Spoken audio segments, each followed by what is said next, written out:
We're going to be talking a little bit tonight about we'll just say a controversial topic. In the last several months, we've been, as a country, as a nation, really as a world, we've been in this lockdown scenario. And a big part of this was originally based on false information. We didn't know it to be false at the time, but if you go back in time and we look at, what really started this catastrophic state of events that we currently find ourselves in, it was actually a model produced by the Royal College of Medicine that was extremely flawed. I mean, the prediction was that we were going to see millions and millions of people die. The person actually in charge of that model that passed the sentence of lockdown across the globe was actually caught breaking that lockdown order so that he could go and be with a woman. And so, we have we'll just say hypocrites like that scientist who created this model that created a lot of scare. And then the world turned to Italy because Italy was under this what appeared to be onslaught of deaths. And after further analysis, about 88.5% of the deaths that were reported in Italy originally as caused by COVID were actually reinvestigated, and it was found that they actually weren't caused by COVID, and that it was actually comorbidities, age, and other factors involved with these deaths. And so the vast majority of deaths that, again, led to the one-size-fits-all approach of lock down the entire country to protect a small percentage of people has now led to an economic desolation of our economy. So we've got businesses that have closed that will not be reopening. We've got a number of major companies who will never make a comeback from this. Their doors are closing down for good. We've got families who depended on their small businesses who are going to have the aftermath of not being able to pay their rent, not being able to feed their family, not being able to prep for their college. Many of you would say, well, yeah, that doesn't, saving one life is important and money is less important. That isn't true when you look at the aftermath of what's going to happen with a depression. I mean, we have the Great Depression as the perfect example historically of how massive suicides were committed and massive strife was created as a result of this depression. And so what all of this has led to, and really why I want to talk to you tonight more about COVID, I'm really getting tired of the subject, but I feel my heart is really called to have this conversation with you, is that we're now facing this event where there's many of the governors of some of the more draconian states like California are doubling down. They're saying if you break quarantine, we're actually going to put you in jail. We're going to fine you.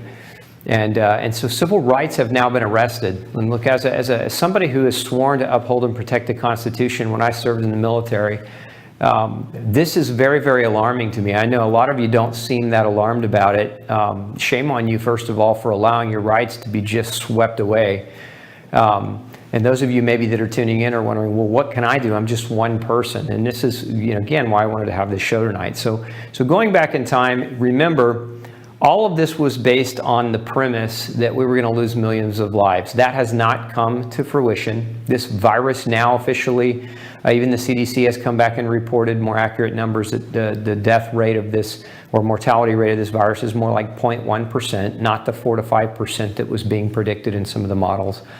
And so the measures that were put in place originally, if you recall, I'm going to kind of walk you back through history again, because originally we were told to flatten the curve. And flatten the curve meant to minimize the pressure and the stress on the hospitals. And that was supposed to be a 2-week endeavor. Flatten the curve for 2 weeks. And then we can come out of this with the hospitals being functional. And if people are getting COVID, we can have enough space and enough room and enough doctors and enough medical staff to treat them effectively without creating mass chaos or mass deaths. Well, flattening the curve turned into, look, it's not about flattening the curve anymore. It's about we have to stop the spread. Now, again, going back in history, if you recall, Dr. Fauci and Dr. Birx were very clear in the very beginning of this thing that the spread could not be stopped and that the spread was inevitable. So stopping the spread, that second wave of staying home, which was stop the spread, was actually, there was no way we were going to stop the spread. The virus was going to run its course. It's still running its course.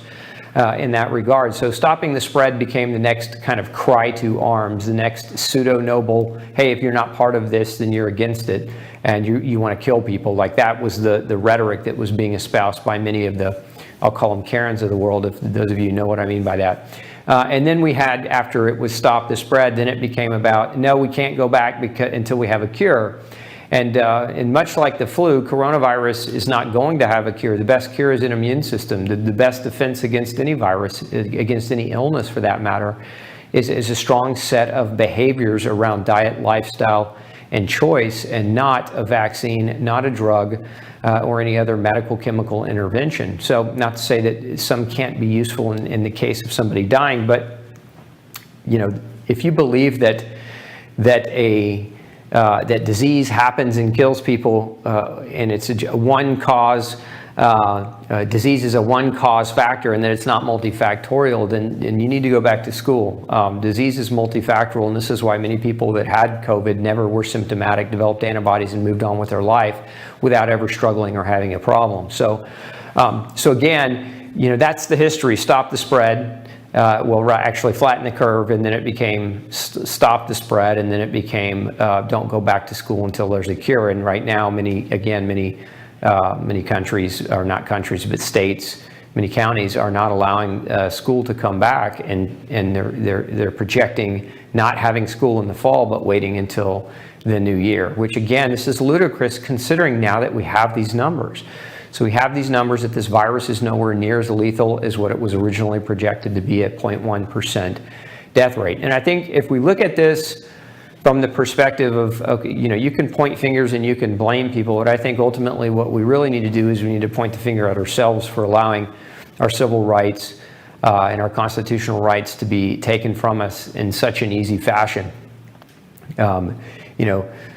This whole measure and all of the authority that governors were given, that county judges were given over the American people, was based on the premise that we had an emergency state of health in the country.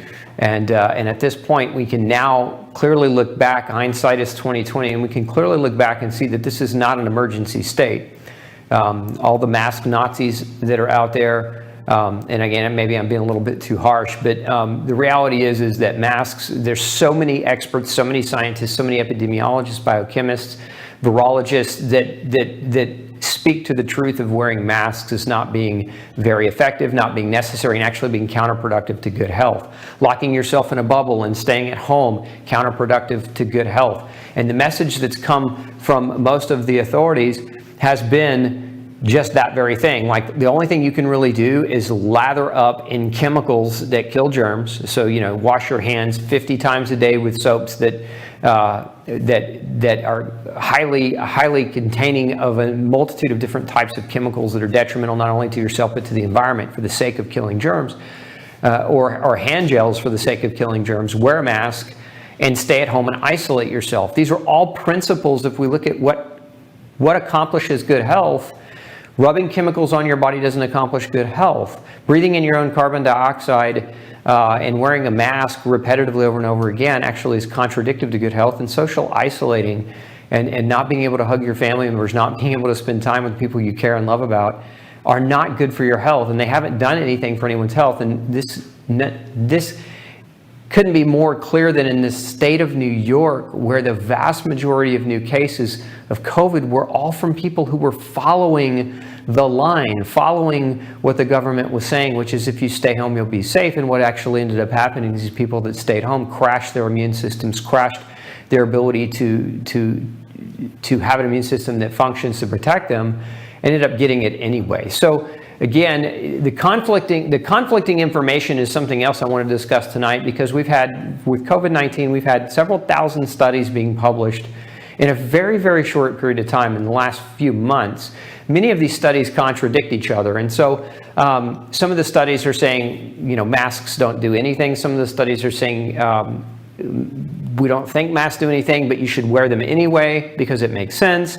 And so some of the studies are showing that the virus will spread even in asymptomatic people, whereas those studies are very, very poorly done. Many of them haven't even been peer reviewed. They were rushed to publication without further verification by scientific peers. And so again, a lot of the decisions that were being made on conflicted science or pseudoscience or false science, not confirmed science. And so the media didn't help out either in any of this, because the media filled in all of the gaps, the lack of science and the lack of knowledge gaps, with fear. Just tremendous quantities of fear, and even lies. We saw a number of media outlets publishing lies, and it's actually happened to myself, where the New York Post and then the Business Insider actually published a complete fraudulent lie about what I was saying about high-dose vitamin therapy for immune function. So we know the media was playing a part in not just creating the fear, but actually lying about what was actually happening in the world to incite fear. And so what we had this mania, right? We had this massive, widespread hysteria where people were turning against each other, the mask wearers versus the non-mask wearers, the people who wanted to go back and be able to start their business so that they could feed their families, and the people who were getting a government check, or the people who were retired and didn't require the income because they were retired, were yelling at the people who needed the income to be able to feed their families. And so you had all this dichotomy. People were being pit against each other, and the media was just feeding it. And the government, most of the governments applied this, what I would deem to be the same mistake that we see applied in so many other walks of life, especially in medicine, which is the one-size-fits-all approach. And if we know anything at this point, any of you who've ever been following me for any length of time and following my functional medicine and functional nutrition information, know that one-size approach to anything never fits, never works. You can't apply a one-size-fits-all approach. Just like you can't apply it in personalized health and healthcare, you can't apply it to a pandemic. There were some counties, I think it was 50% of all the counties in the country didn't have a single case of COVID-19, yet they were closed, quarantined, and their businesses were shut down and coerced and forced into failing. And their rights were taken away. So again, that one-size-fits-all approach has crashed our economy at this point. Now our government is trying to pass stimulus packages where they're going to print money and devalue our current currency. Some experts believe our currency has already been devalued by about 20% just from the last stimulus package, and now they're looking to do the same thing again.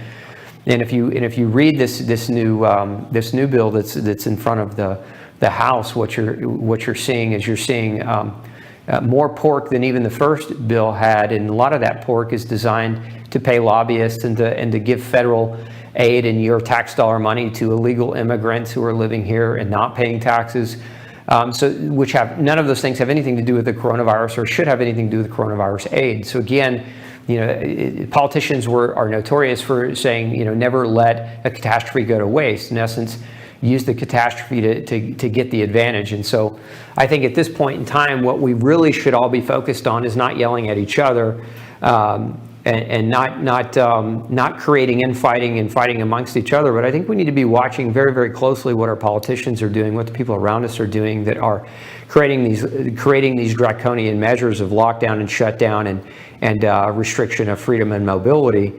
Because I think if we fail to watch what they're doing, we're going to be in for a massive problem come the fall. Hey, don't forget to check out the rest of the series right here. Make sure you hit subscribe below. And as always, thanks for tuning in.